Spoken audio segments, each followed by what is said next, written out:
उसे बिल्कुल भी अंदाजा नहीं था कि उसके जाने के बाद उसके पति के साथ क्या होने वाला है, वरना वह नहीं जाती।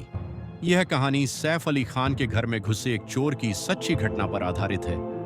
यह दिखाती है कि कैसे एक चोर एक हाई प्रोफाइल डुप्लेक्स में चोरी करने जाता है और 4 दिन बाद मुंबई पुलिस द्वारा सलाखों के पीछे भेज दिया जाता है।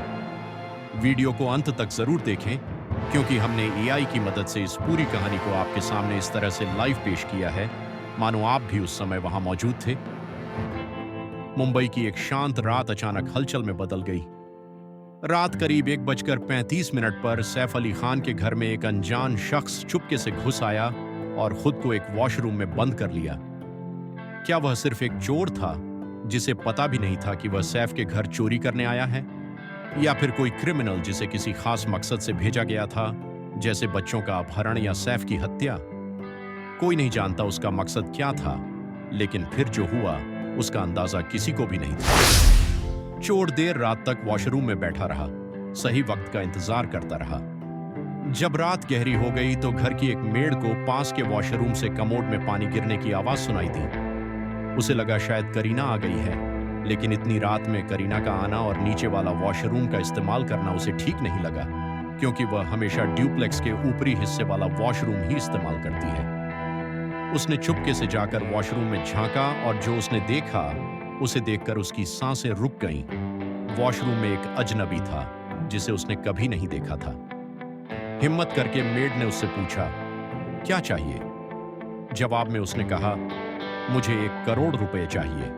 और फिर वह अजनबी वॉशरूम से बाहर निकलकर रूम की ओर बढ़ने लगा। मेड डर गई, उसकी आवाज नहीं निकल रही थी, लेकिन चोर की नजरें फ्लैट के हर कोने में दौड़ रही थी, ये सोचते हुए कि यहां सच में 1 करोड़ रुपए मिल सकते हैं। जब मेड ने कोई जवाब नहीं दिया तो वह एक रूम की ओर बढ़ने लगा, ये सोचते हुए कि शायद अंदर वाले रूम में पैसा मिल जाए।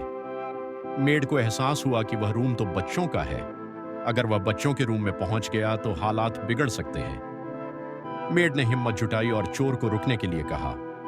उन दोनों की आवाजें सुनकर पास के कमरे में सो रही 2 और मेड जाग गईं। उन्हें उठते देख पहली मेड को लगा कि अब वे तीनों मिलकर चोर को रोक सकती हैं। उन्होंने चोर से कहा, यहां से निकल जाइए, नहीं तो हम पुलिस को बुला लेंगे। चोर तीनों मेड को एक साथ देखकर घबरा गया। उसने चाकू घुमाया और एक मेड के हाथ में कट लगा दिया। मेड की चीख सुनकर ऊपर वाले कमरे में सो रहे सैफ ने तुरंत उठकर बाहर आकर देखा। उसने पाया कि नीचे एक चोर चाकू लिए तीनों मेड को मारने की धमकी दे रहा है। सैफ ने तुरंत स्थिति का जायजा लिया और नीचे वाले फ्लोर की ओर दौड़ते हुए मेड और चोर के बीच में आकर खड़ा हो गया। वह अपने परिवार और मेड को बचाना चाहता था, इसलिए अकेले ही चोर का सामना करने के लिए आगे बढ़ने लगा। सैफ को अपनी तरफ बढ़ते देख चोर को लगा कि वह चारों तरफ से फंस चुका है। उसने अंधाधुंध चाकू घुमाना शुरू कर दिया। एक के बाद एक उसने सैफ को कई जगहों से घायल कर दिया। घायल सैफ ने मेड से कहा कि वे बच्चों को लेकर डुप्लेक्स फ्लैट के ऊपर वाले हिस्से में चले जाएं, ताकि वह चोर से अकेले निपट सके। सैफ ने हिम्मत जुटाकर चोर को दबोच लिया और उसे एक कमरे में बंद कर दिया, लेकिन घावों के कारण सैफ बहुत थक चुका था और उसे तुरंत इलाज की जरूरत थी। मेड वापस नीचे आई और सैफ से कहा कि वह अस्पताल चले। तभी सैफ ने बंद कमरे के अंदर से खिड़की के खुलने की आवाज सुनी तो वह तुरंत समझ गया कि चोर खिड़की से भाग रहा है। मेड ने दरवाजा खोला और पाया कि चोर वहां से फरार हो चुका था। उसके बाद सैफ ने मदद के लिए अपने बड़े बेटे को फोन किया, जो उसी बिल्डिंग के 6ठे फ्लोर पर रहता था। बेटे ने अपने फादर सैफ को सहारा दिया और लिफ्ट से ग्राउंड फ्लोर और फिर उसे कार तक ले गया।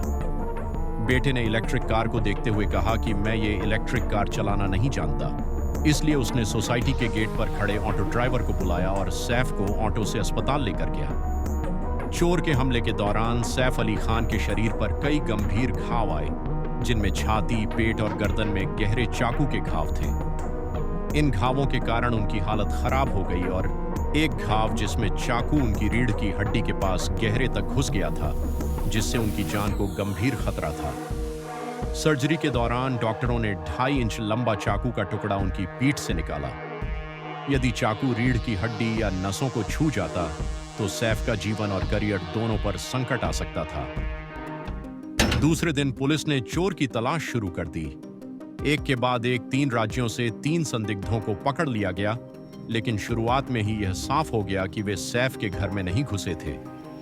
बाद में पुलिस ने एआई इमेज डिटेक्टर सॉफ्टवेयर का सहारा लिया, जिसमें उन्होंने सैफ के घर से मिले सीसीटीवी फुटेज से चोर का चेहरा निकाला और उन सभी हजारों लाखों चेहरों से मिलाया जो हर दिन मुंबई की लोकल ट्रेनों और चौराहों पर लगे सीसीटीवी फुटेज में कैद हो जाते हैं।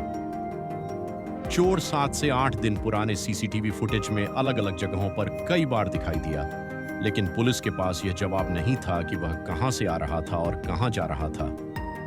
फिर किस्मत से पुलिस ने एक फुटेज में चोर को एक बाइक के पीछे बैठा हुआ देखा। बाइक के नंबर से बाइक के मालिक का पता चला और फिर बाइक वाले की मदद से पुलिस ने चोर को पकड़ लिया। प्रारंभिक पूछताछ में चोर ने बताया कि वह एक प्राइवेट एजेंसी में मजदूर के तौर पर काम करता था। एजेंसी ने उसे सैफ के घर की बिल्डिंग में 1 साल पहले कुछ काम करने के लिए भेजा था। उसे पूरी जानकारी थी कि बिल्डिंग में कहां पर फायर एग्जिट स्टेयरकेस है और कैसे बिल्डिंग के पीछे वाली दीवार को लांघकर अंदर घुसा जा सकता है। चोर को लगा कि वहां चोरी करना आसान होगा। इसी सोच के साथ वह बिल्डिंग में घुसा। पुलिस अब इस मामले की गंभीरता से जांच कर रही है और यह पता लगाने की कोशिश कर रही है कि क्या सच में चोर सिर्फ चोरी की नीयत से ही फ्लैट में दाखिल हुआ था या उसका असली मकसद कुछ और था। उसे वाकई में यह नहीं पता था कि वो जिस फ्लैट में घुसा है वो सैफ अली खान का घर है। अगर ऐसा कुछ है तो ये सब बातें एक बड़ी साजिश की तरफ इशारा कर रही है। हालांकि मुंबई पुलिस इंस्पेक्टर अजय ने हाल ही में प्रेस कॉन्फ्रेंस में बताया कि चोर संभवतः बांग्लादेशी नागरिक हैं और चोरी के इरादे से सैफ के घर में घुसा था। इस मामले में अब नए मोड़ और खुलासे हो रहे हैं, जिसमें आरोपी के अंतर्राष्ट्रीय साजिश से जुड़े होने की संभावना जताई जा रही है। तभी इंस्पेक्टर अजय को एक कॉल आता है। अजय तुरंत कॉन्फ्रेंस छोड़कर खड़ा हो जाता है। फिलहाल सैफ खतरे से बाहर हैं और अपनी फैमिली के साथ सुरक्षित हैं, जबकि चोर सलाखों के पीछे है। इस कहानी का उद्देश्य किसी की भावनाओं को ठेस पहुंचाना नहीं है, बल्कि घटना को सरल और प्रभावशाली विजुअल्स के जरिए समझाना है। कहानी में थोड़ा फिक्शनल टच दिया है ताकि आप मामले की गंभीरता को समझ सकें और अपने परिवार और सोसाइटी की सुरक्षा के बारे में विचार कर सकें। इंस्पेक्टर राजीव अजय को तुरंत बांद्रा वर्ली सी लिंक पहुंचने के लिए कहते हैं, क्योंकि वहां पर हजारों लोग ब्रिज से कूदकर अपनी जान देना चाहते हैं। दोस्तों, हावड़ा ब्रिज और हावड़ा एक्सप्रेस दोनों ही पार्ट हमारे चैनल पर रिलीज हो चुके हैं। डिस्क्रिप्शन में दिए गए लिंक पर जाकर तुरंत फिल्म का आनंद लें। चैनल को सब्सक्राइब जरूर करें ताकि अगली फिल्म का नोटिफिकेशन सबसे पहले आपको मिले। वीडियो को शेयर करें ताकि लोग अपने परिवार की सुरक्षा के महत्व को समझ सकें।